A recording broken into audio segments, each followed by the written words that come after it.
औज़ुबिल्लाहिमिनश्शैतानिर्रजीम बिस्मिल्लाहिर्रहमानिर्रहीम। आज हम इंटरमीडिएट के फर्स्ट ईयर के इम्पोर्टेंट क्वेश्चंस और उसके पैटर्न के बारे में आप तमाम हजरात के सामने ज़रूरी चीज़ें शेयर कर रहे हैं। स्टूडेंट्स के लिए सबसे पहले ये जानना ज़रूरी है कि जो पेपर होता है 16 बिट का होता है। इसमें टोटल 16 बिट होते हैं और इसमें आपको समरीज को छोड़ के तमाम पेपर कंप्लीट पेपर अरबी लैंग्वेज में ही लिखना होता है। ये सबको जहन में रखना ज़रूरी है। और इसकी जो फर्स्ट बिट होती है हम आपके सामने शेयर करेंगे। इसकी फर्स्ट बिट पोएम्स से रिलेटेड होती है और पोएम्स के वर्सेस को लिखना होता है अरबिक लैंग्वेज में। पोएम के जो वर्सेस अरबिक लैंग्वेज में लिखना है, इसको आपको लिखकर प्रैक्टिस पहले से ही कर कर जाना है। कौन से पोएम्स है जिसकी प्रैक्टिस करना है अरबिक में लिखने की? वो 3 पोएम है। एक अल्लाहु माई है, फजलुल उम है, तलाअल बद्रु अलैना। ये 3 पोएम्स है। इन तीनों पोएम्स की प्रैक्टिस करना होगा। इसको अरबी लैंग्वेज में लिखकर याद कर कर जाना होगा। इंशाल्लाह ये तीनों में से एक पोएम आएगी, इसके ही वर्स आप लिख लेंगे 2 वर्स, तो आप इंशाल्लाह ये फर्स्ट वाली जो बिट है आपकी सॉल्व हो जाएगी। दूसरी बिट जो आएगी ये भी पोएम से रिलेटेड ही रहेगी, लेकिन इसमें वर्सेस लिखना नहीं रहेगा, समरी लिखना रहेगा। ए और बी रहेगा, दोनों में से एक लिखना है। फर्स्ट वाली बिट में भी ए और बी रहेगा, दोनों में से एक लिखना रहेगा। सेकेंड वाली बिट में भी ए और बी रहेगा, दोनों में से एक लिखना है। समरी लिखना है। समरी आप अपनी ओन लैंग्वेज में भी लिख सकते हैं।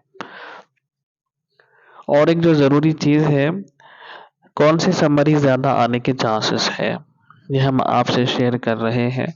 इसको गौर से सुनिए, नोट कर कर रखिए। एक तो यही पढ़ना है अल्लाहु माई, तलाअल बद्रु अलैना,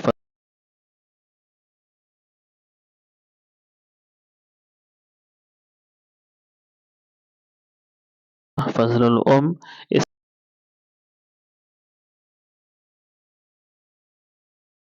इसके साथ में एक इजाफा कर लीजिए, शर्रुन व खैरुन। ये 4 पोएम्स के आप समरी पढ़कर जाइए। इंशाअल्लाह कोई एक आएगा, आराम से आपकी सेकंड बिट भी सॉल्व हो जाएगी।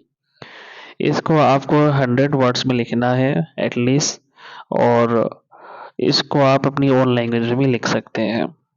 इसके बाद हम थर्ड बिट की तरफ आते हैं। थर्ड बिट में जो लेसन्स होते हैं उसी का समरी लिखना होता है।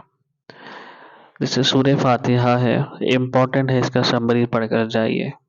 सूरह इखलास है, कुल हुवल्लाहु अहद, इम्पोर्टेंट है, इसका समरी पढ़कर जाइए। गोल्डन तेलंगाना लेसन है, इसका समरी अच्छे तरीके से पढ़कर जाइए। तो ये चीज़ें आप पढ़कर जाएंगे तो इंशाल्लाह इसका समरी आप लिख लेंगे आराम से आपकी ओन लैंग्वेज में। ओन लैंग्वेज का मतलब जहन में रखिए, आप या तो उर्दू में लिख सकते हैं या फिर इंग्लिश में लिख सकते हैं। आप रोमन इंग्लिश में इसको बिल्कुल नहीं लिख सकते। अगर कोई लिखेंगे तो बिल्कुल मार्क्स नहीं मिलेंगे। ये जहन नशीन रखिए हमेशा। इसके बाद हम आते हैं चौथी बीट की तरफ। चौथी बीट में नॉन डिटेल की जो टॉपिक्स है उसी में के क्वेश्चंस आने वाले हैं। चौथी बिट में हमेशा नॉन डिटेल टॉपिक्स के ही क्वेश्चंस आते हैं। कौन से क्वेश्चंस जो इम्पोर्टेंट है, आने के ज़्यादा चांसेस है, हम आपके सामने शेयर कर रहे हैं। जहाँ जहाँ टिक लगा हुआ है इसको आप नोट करिए, अच्छी तरीके से प्रैक्टिस करिए, याद कर कर जाइए। इंशाल्लाह आपकी फोर्थ बिट भी सॉल्व हो जाएगी। ये भी अरबिक में लिखना है, इसको हमेशा जहन में रखिए। इसके बाद में आपको रेफरेंस देना है। फिफ्थ वाली बिट में पोएम्स के रेफरेंस देना होता है। 2-3 पोएम के रेफरेंसेस अरबिक में लिखकर प्रैक्टिस करिए। बहुत आसान तरीका समझाया गया था, हाज़ा शिअरु उखिज़ मिन नशीदा, ये रेफरेंस का तरीका है। इसके बाद में वो पोएम का नाम लिख देना चाहिए। इसके बाद हम आते हैं सिक्स्थ वाली बिट की तरफ। सिक्स्थ वाली बिट में लेसन्स के रेफरेंसेस के बारे में आएगा। 5th वाली में पोएम के रेफरेंसेस थे, 6th वाली में प्रोज के रेफरेंसेस रहेंगे। इसकी भी आपको प्रैक्टिस करके जाना है, 2-4 रेफरेंसेस की प्रैक्टिस करके जाइए। और इसका तरीका जो बताया गया था लिखने का, हाज़िहिल इबारतु उखिज़त मिनद दर्सी, इस तरह से उसको लिखना है, ये इसका लिखने का तरीका है ये। और ये भी एक चीज़ ज़हन में रखना चाहिए कि अगर हम सूरे का रेफरेंस दे रहे हैं तो हाज़िहिल आयतु उखिज़त मिन सूरा, इस तरीके से सूरे का रेफरेंस देना है। अगर किसी लेसन का हम रेफरेंस दे रहे हैं तो हाज़िहिल इबारतु उखिज़त मिनद दर्स, इस तरीके से हमको उसका रेफरेंस देना है। तो ये हमेशा इसकी प्रैक्टिस करिए और ज़हन में रखिए कि ये सब चीज़ें अरबिक में ही लिखना है हमको। आप कोशिश मत करिए इसको इंग्लिश में या दूसरी लैंग्वेज में लिखने की, आपको बिल्कुल मार्क्स नहीं मिलेंगे, इसको अरबिक में ही लिखना होगा, ये ज़हन में रखिए। इसके बाद आती है 7th वाली बिट। 7th वाली बिट के भी आपको 7th वाली बिट में यूजुअली जो होता है पोएम्स के रिलेटेड क्वेश्चंस आते हैं। 6 पोएम्स है, उसमें से कौन से इम्पोर्टेंट क्वेश्चंस है जो आने के ज़्यादा चांसेस है 7th वाली बिट में, हम आपके सामने शेयर कर रहे हैं। इसको अच्छे अंदाज से, अच्छे तरीके से आप नोट करिए, प्रैक्टिस करके जाइए। इसको इसके आंसर भी अरबिक में ही देना है। इसके बाद 8th वाली बिट में प्रोज के क्वेश्चंस आते हैं। प्रोज के जितने टॉपिक्स हैं उसमें से क्वेश्चंस आते हैं 8th वाली बिट में। तो 8th वाली बिट में कौन से इंपॉर्टेंट क्वेश्चंस है जो ज़्यादा आने के चांसेस है, हम आपके सामने शेयर कर रहे हैं। जहां जहां टिक लगा हुआ है उसको अच्छे अंदाज से प्रैक्टिस करके पढ़ कर जाइए। इंशाल्लाह ये भी बिट आपकी आसानी से हल हो जाएगी। इसके बाद वन वर्ड आंसर वाले क्वेश्चंस शुरू होते हैं। वन वर्ड आंसर वाले क्वेश्चंस 9th वाली बिट से स्टार्ट होते हैं। 9th वाली बिट में पोएम से रिलेटेड क्वेश्चंस आते हैं। पोएम्स 6 पोएम्स है, उसमें से जो इम्पोर्टेंट क्वेश्चंस है वन वर्ड आंसर में आने के लिए हम आपके सामने वो शेयर कर रहे हैं, उसको अच्छे अंदाज से पढ़कर जाइए।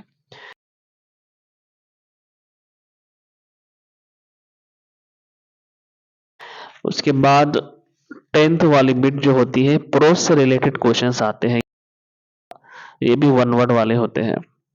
इसमें भी आपको अच्छे अंदाज से प्रैक्टिस करना है, हम आपके सामने शेयर कर रहे हैं। इसमें कौन सी चीज़ें इंपॉर्टेंट है जो ज़्यादा आने के चांसेस है, इसको अच्छे अंदाज से नोट करिए, प्रैक्टिस करके जाइए। इंशाल्लाह आपकी ये बिट भी हल हो जाएगी। 11th वाली बिट पैसेजेस से रिलेटेड होती है। कोई पैसेज दिया जाएगा, उसके आंसर आपको देना होगा। 5 क्वेश्चंस के आंसर आपको देना है। पैसेज को अच्छे अंदाज से पढ़िए, उसमें आराम से आपको उसके आंसर्स मिल जाएंगे। अरबिक में ही उसी को कॉपी करना है आपको, बहुत आसान है ये। आराम से आप 11th वाले बिट को सॉल्व कर सकते हैं। अगर किसी को किसी भी चीज़ का शक है, डाउट है, कुछ क्वेश्चन करना है तो आप लोग मैसेज कर सकते हैं या कमेंट कर सकते हैं, पूछ सकते हैं। उसके बाद हम आते हैं 12th वाली बिट की तरफ। 12th वाली बिट, यहाँ से 12th वाली बिट से ग्रामर स्टार्ट होता है। ग्रामर में क्या क्या चीज़ें पढ़ना बहुत ज़रूरी है, इम्पोर्टेंट है, ये हम आपके सामने शेयर कर रहे हैं। इसको गौर से सुनिए, समाप्त फरमाइए।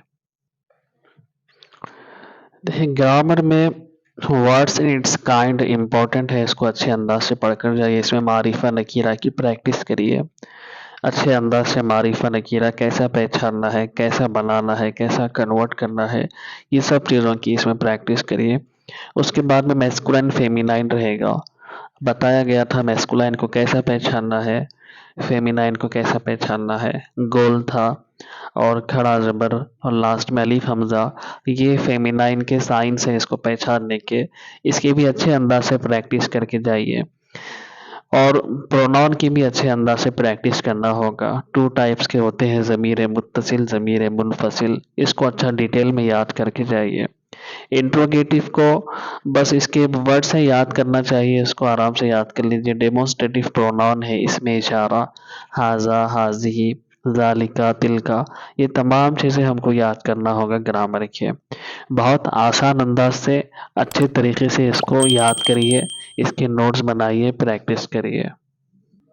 ट्वेल्थ वाले बिट के लिए आप प्रीपोजिशंस की भी तैयारी करिए, किस तरीके से सेंटेंस बनाना है, कैसे उसको कंप्लीट करना होता है, और फिर डेमोस्ट्रेटिव प्रोनाउन भी कहाँ कहाँ यूज़ करना है, कैसे उसको पहचानना है, कैसा लिखना है, उसकी अच्छे अंदाज से प्रैक्टिस करिए।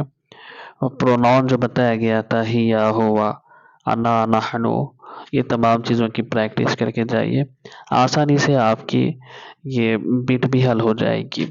देखिए, मैस्कुलाइन फेमिनाइन बहुत इंपॉर्टेंट है, ये इसको मत छोड़िए कभी भी। इसको आइडेंटिफाई करना होता है, ये क्वेश्चन आएगा, इसको आपको आइडेंटिफाई करना है, इसकी अच्छे अंदाज से प्रैक्टिस करके जाइए। कैसा पहचानना है मैस्कुलाइन को, कैसा पहचानना है फेमिनाइन को, इसकी हमको अच्छे अंदाज से प्रैक्टिस करना होगा। अब हम आते हैं 13th वाली बिट की तरफ। 13th वाली बिट में आपको मैस्कुलाइन और फेमिनाइन को के कुछ एग्जाम्पल्स लिखने के बारे में क्वेश्चंस आ सकता है, या फिर डेमोस्ट्रेटिव प्रोनाउन के कुछ एग्जाम्पल्स लिखो, 4-5 एग्जाम्पल्स लिखो बोलकर क्वेश्चन आ सकता है। इसको लिखने की प्रैक्टिस करिए। जो प्रोनाउन है कितने टाइप्स के होते हैं, अरबिक में कुछ एग्जाम्पल्स लिखो, ये भी क्वेश्चन आ सकता है आपको। या फिर जो इंट्रोगेटिव बताए गए थे, इंट्रोगेटिव के कुछ अरबिक में एग्जाम्पल्स दीजिए, ये भी क्वेश्चन आ सकता है आपको। इसलिए 2-3 इंट्रोगेटिव के, ये 4-5 इंट्रोगेटिव के प्रैक्टिस करके जाइए। एग्जाम्पल, कैफा हालुका, हाउ आर यू, कैफा हालुका यूज करते हैं इसको। मन अंता, हु आर यू, इसको अरबिक में लिखने की प्रैक्टिस करिए, मन अंता। इस तरीके से 2-4 के 5 के आप एग्जाम्पल्स की तैयारी कर लीजिए, अच्छे अंदाज से इसको लिख कर जाइए। इंशाल्लाह आपकी 13th वाली बिट भी आराम से सॉल्व हो जाएगी।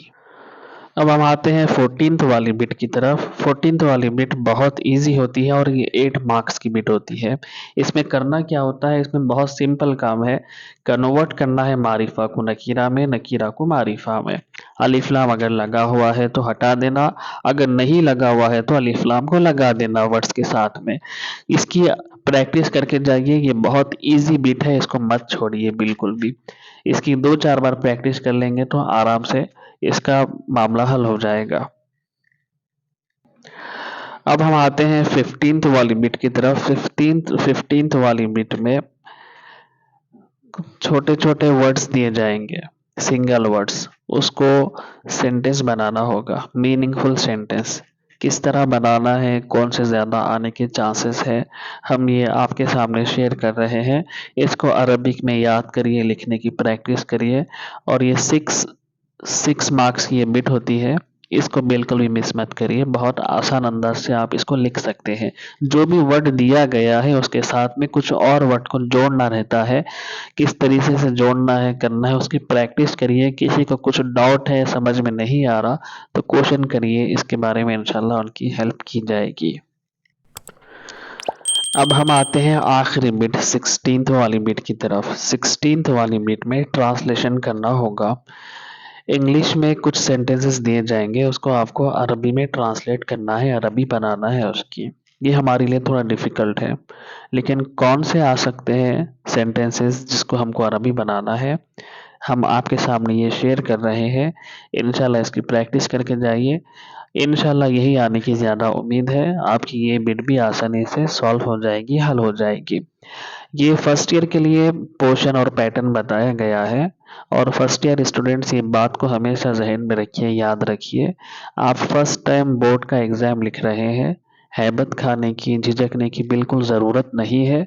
वक्त से पहले आप लोग सेंटर को पहुंच जाइए और टाइम को अच्छे अंदाज से इस्तेमाल करिए। एडवांस में और एक्स्ट्रा में ज़्यादा लिखने की कोशिश मत करिए। जितना आता उसको पहले अच्छे अंदाज से साफ तरीके से लिखिए। किसी और की हेल्प करने की कोशिश बिल्कुल मत करिए। बार बार पलटने की, इधर उधर देखने की, किसी से कुछ मांगने की बिल्कुल भी आप ये हरकत मत करिए। लिखने के लिए जो जो ज़रूरी चीज़ें हैं अपने साथ में लेकर जाइए, और ऐसा कोई काम मत करिए जिससे कुछ डाउट्स क्रिएट हो सकते हैं। अल्लाह ताला से दुआ है कि अल्लाह ताला हम तमाम को अच्छे आला दर्जात से कामयाबी अता फरमाए, हमको यहाँ पर भी और आखिरत में भी कामयाब करे। अल्लाह हमारी दुआओं को, हमारी मेहनतों को कबूल करे।